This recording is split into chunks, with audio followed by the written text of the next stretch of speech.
여러분 안녕하세요. 이지우 사이언스 TV의 정인성 강사입니다. 자, 오늘부터 교류 회로에 들어가 보도록 하겠습니다. 자, 교류라고 하는 것은요, 이제유에 잘 등장하지는 않습니다. 하지만 여러분이 꼭 알아두셔야 되고, 자, 2019년 2회에 오랜만에 출제된 경향이 있기 때문에 그래도 한 번은 정리해 두시고 가셔야 될 것 같습니다. 자, 일단은 교류가 무엇인지에 대해서 이야기를 먼저 해두도록 하겠습니다.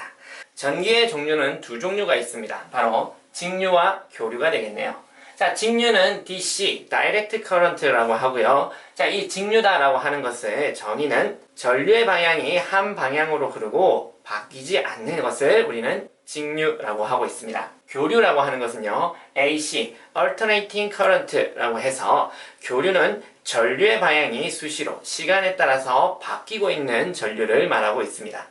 자, 그러면 각각의 전기는 어디서 볼 수가 있을까요? 자, 직류 같은 경우에는요, 우리 배터리를 한번 생각을 해봅시다. 플러스와 마이너스 이렇게 딱 정해져 있는 이런 배터리는요, 항상 전류는 플러스에서 나와서 마이너스로 들어간다 라고 하는 개념으로 볼 수가 있습니다. 즉 플러스에서 마이너스 방향으로 한 방향으로만 흐르지 절대 바뀌지 않는다 라는 것을 알 수가 있죠. 하지만 교류는요, 우리가 벽에 있는 콘센트에 플러그를 꽂을 때 이쪽 방향으로 꽂아야지 뒤집어서 꽂으면 안 된다. 플러스 마이너스가 있기 때문에 우리 뒤집어서 꽂으면 절대 안 된다라고 하는 것은 없죠. 이렇게 꽂아도 되고 뒤집어서 이렇게 꽂아도 상관이 없습니다. 그 이유는 교류는 수시로 얘가 플러스와 마이너스의 방향이 바뀌기 때문에 어떨 때는 이렇게 흘렀다가 어떨 때는 이렇게 시간에 따라서 바뀌고 있습니다. 그럼 얘를 얼마만큼 바뀌고 있느냐라고 하시면, 예를 들어서 우리나라 전격 전압이 220V에 60Hz다라고 하는 말이 있습니다. 이 60Hz다라고 하는 것은 헤르츠, 진동수를 의미하죠. 1초에 60번 왔다 갔다 바뀐다라는 뜻이 되겠습니다. 자, 이만큼 1초에도 60번이 바뀔 만큼 수시로 바뀌고 있으니까 우리가 콘센트를 꽂는 이 1초 동안에도 60번이 바뀔 수가 있다. 즉 어느 쪽으로 꽂아도 바뀐 상태로 다시 만날 수 있으니까 방향에 상관없이 꽂아도 된다라고 생각해 둘 수 있습니다. 직류회로와 교류회로에 어떠한 전기용품들을 달 수가 있죠. 저항이라든지 콘덴서라든지 코일이라든지 이러한 애들을 달 수가 있습니다. 자, 그러면 그러한 애들이 각각 교류회로, 직류회로에서 어떤 식으로 역할을 하는지 한번 알아보도록 하겠습니다. 자, 우리는 직류회로, 교류에서 각각 R, 저항, L, 코일, C, 콘덴서를 볼 수가 있습니다. 각각의 기구들은 회로에서 어떤 역할을 하는지 한번 알아볼게요. 자, 직류회로에 저항을 달았습니다. 저항이라는 것은 전류가 잘 흐르지 못하게 방해하는 성질이다라고 했었죠. 자, 그렇기 때문에 이 저항이다라고 하는 것은 직류회로에서 방해하는 역할을 한다. 전류가 흐르는 것을 방해한다 라고 볼 수가 있겠습니다.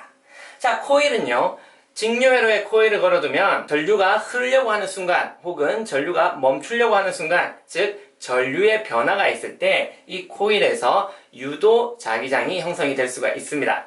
그래서 이때 자기유도가 형성된다라고 하죠. 하지만 직류회로가 계속 흐를 때, 일정하게 흐를 때는 코일에서는 자기장을 만들어낸다. 일정한 자기장을 만들어낸다라고 볼 수가 있습니다. 그래서 코일에서는 직류회로를 걸어주면 자기장을 만들어낸다. 콘덴서에 직류회로를 걸어주면 한쪽 극판은 플러스, 다른 한쪽 극판은 마이너스의 전하가 차면서 전기를 저장해둘 수가 있었었죠. 자, 그래서 이 콘덴서에는 전기를 저장하는 역할을 할 수가 있습니다.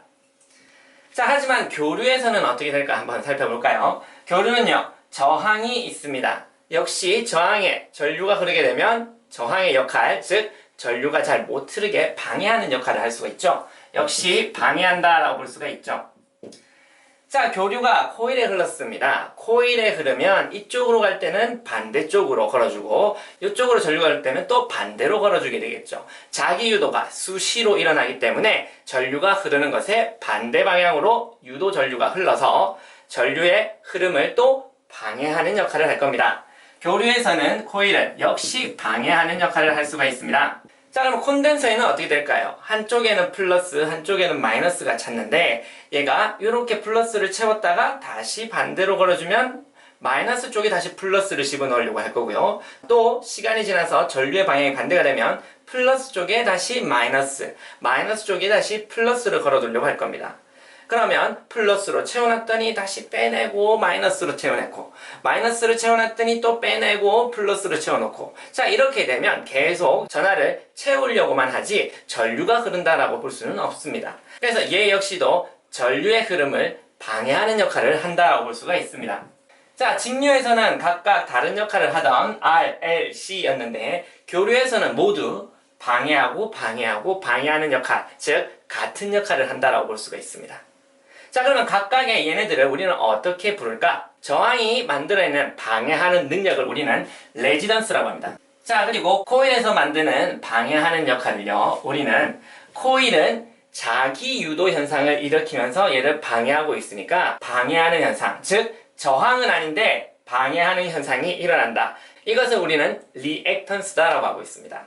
자, 그러면 이 리액턴스는 무엇에 따라 달라지느냐? 이 코일이 가지고 있는 자기 유도 상수에 따라 달라지니까 이것을 우리는 유도 리액턴스다라고 하고 있습니다. 자, 그러면 이 유도 리액턴스는 어떻게 값이 결정이 되느냐? 유도 리액턴스는 XL이다라고 표현을 하고 각 진동수 오메가에다가 코일의 유도 상수, 자기 유도 상수 L에 따라 달라진다라고 해서 오메가 L 이렇게 표현할 수가 있습니다.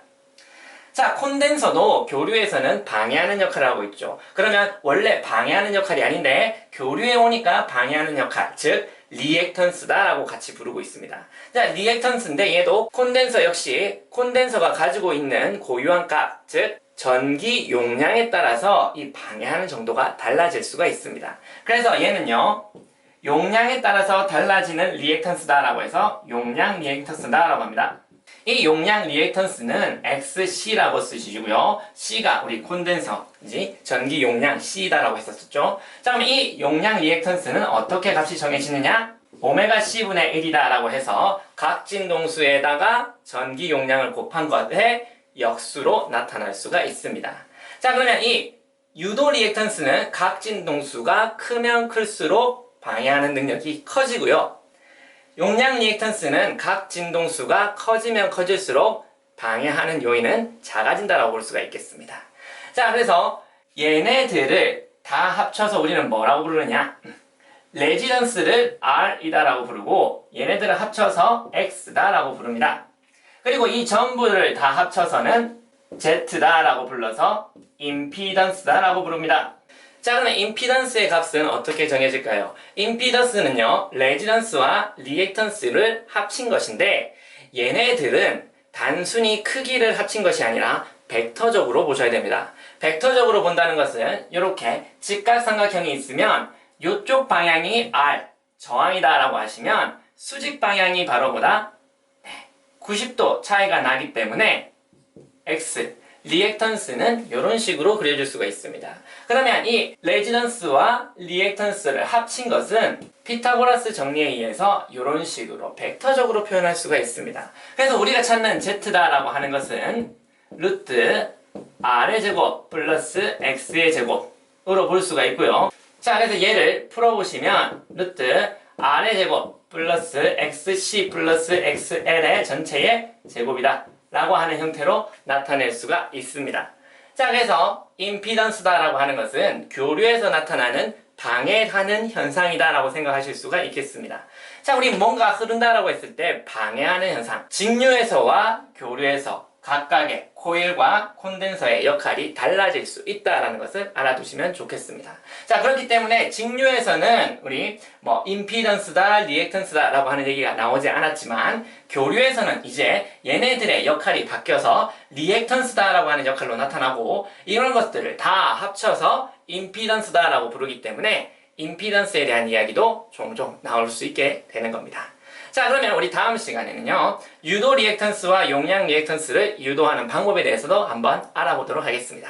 자, 오늘의 내용은 여기까지고요. 자, 이 영상이 여러분께 조금이라도 도움이 됐다면 구독과 좋아요 눌리고요. 아래쪽에 주소로 얼마든지 질문 주세요. 자, 그럼 우리는 오늘은 여기까지 보시고 다음에 더 좋은 내용으로 다시 만나요. 그럼 안녕.